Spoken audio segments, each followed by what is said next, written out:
Hey everyone. So it is the last day of VEDA, vlogging every day in April. So I figured what better than to end the vlogging with some book reviews. So I am not sure what numbers this is going to be. I'll put it in the description when I figure it out. But I am here to do 4 short book reviews for you guys. So, book number 1 I'm going to be talking about is a Goosebumps book called Go Eat Worms. And I'm starting with this one because honestly, Go Eat Worms is not going to be a favorite. It's not going to be one that I jump to reread because I'm looking through some and I want to get to like doing my list reviews on the 62 like I've been planning, but there are some that I just want to reread maybe before I get to the list, and it's because I like really like those and I have things to say.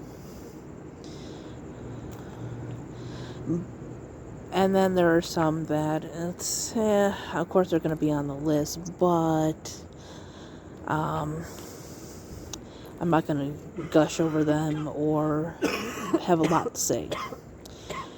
So, Go Eat Worms is about a kid named Todd who is fascinated by worms. He wants to be like a scientist, and everything is worms with him.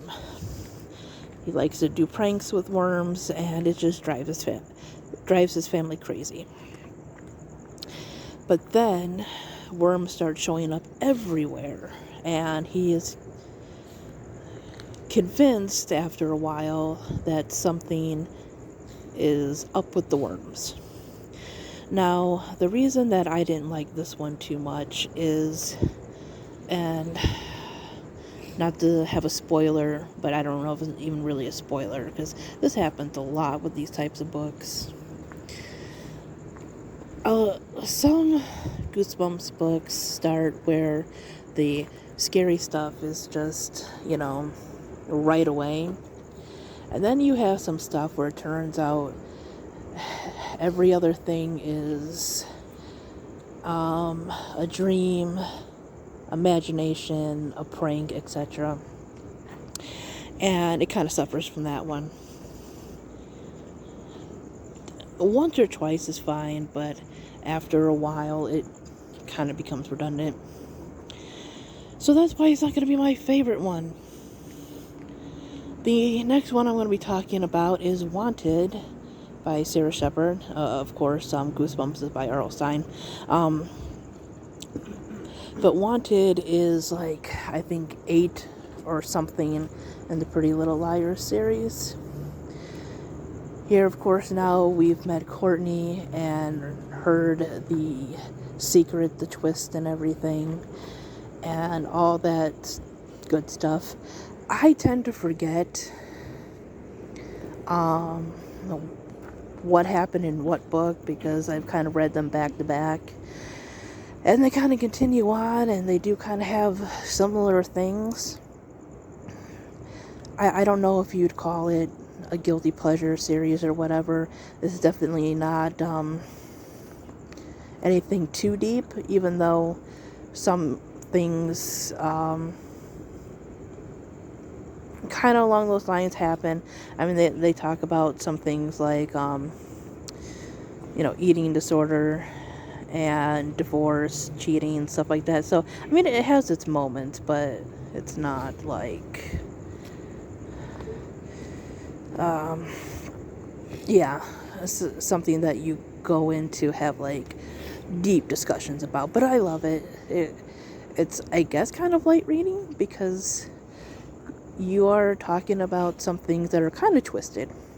Even though it's meant for, like, I believe it's like young adult. So, I guess it's about as twisted as that age range could get away with, I suppose. But yeah, this one wasn't a bad book. I just don't think there needs to be, or there needed to be, like, I think there's 16 books in total. I think some of them kind of could have been put together, condensed.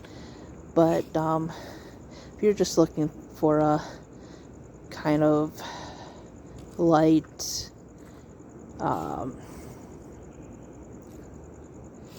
mystery, thriller-ish kind of thing, I recommend it.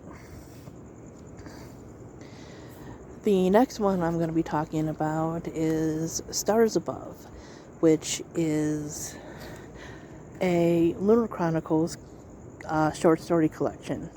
I love the Lunar Chronicles. It's probably, I wouldn't call it a favorite just yet because I've only read through it once, but I definitely see it becoming a major favorite. It's probably going to take me some time because the books are kind of long. I think they're at least 400 plus pages, so I read most of them through audio. But I have a feeling that it's going to be up there with my love for the Hunger Games.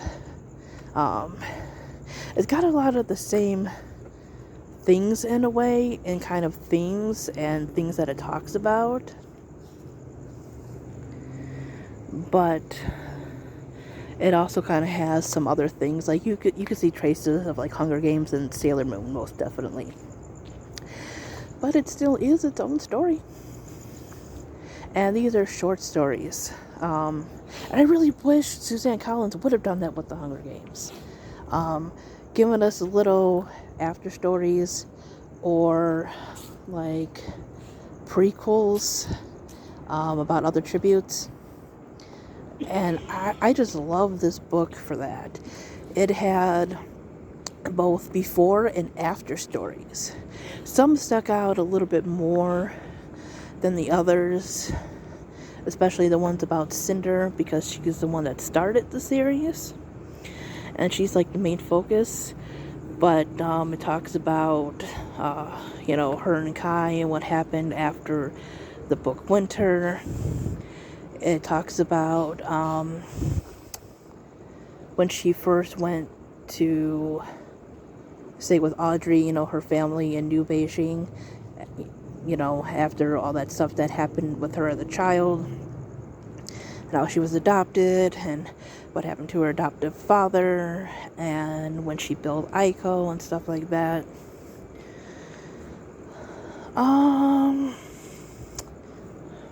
Well, that's the one that really stuck out to me.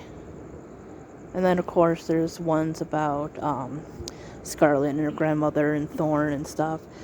I really like the character of Scarlet. Scarlet might be maybe my second favorite book, because it's kind of a fight between Winter and Scarlet on which one's my favorite book. But I like the story with Winter.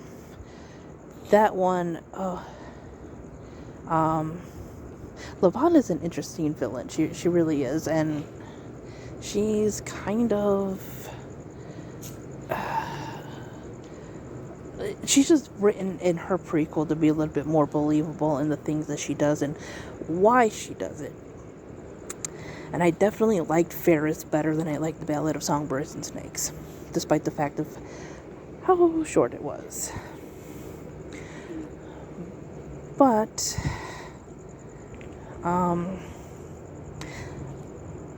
what was I gonna say? I have lost my words. I just like the series. There's just so much I could say about it. I like the villain.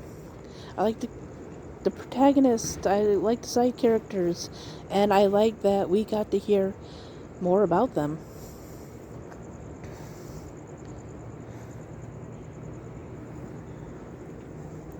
And then finally, I'm going to be talking about How I Learned to Fly, which is a Goosebumps book.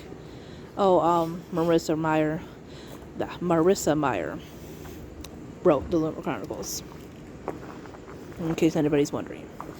And of course, we're back to Goosebumps, How I Learned to Fly.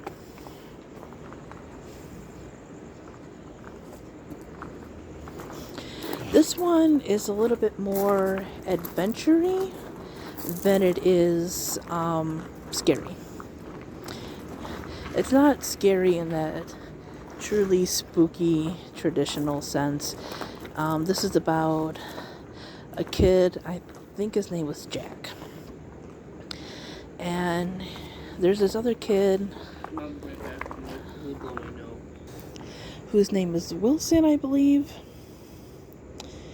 And Wilson is always trying to like one-up Jack, right? Whatever Jack does, Wilson has to do better. And then one day, Jack finds a book on flying, teaching people how to fly. And then people find out that Jack can fly, and things kind of take off from there. You know, there's all this fame he has to deal with, people wanting to know how he did it so he can be like a weapon against enemies and this and that. And I enjoyed the book. It was something a little bit more lighter. Sometimes I like the more adventure-y Goosebumps books. I do like the ones that are eerie and scary too, but I think the adventure ones take on like a different type of horror. It's both fun and spooky. And the more I read these less popular ones or less well-known ones, the more I'm really sad that they're not just rebooting the series, because there are so many books that didn't get episode adaptations that would have been perfect to see on screen. But that is my wrap up. Hope you guys enjoyed, and thanks for watching. Bye bye.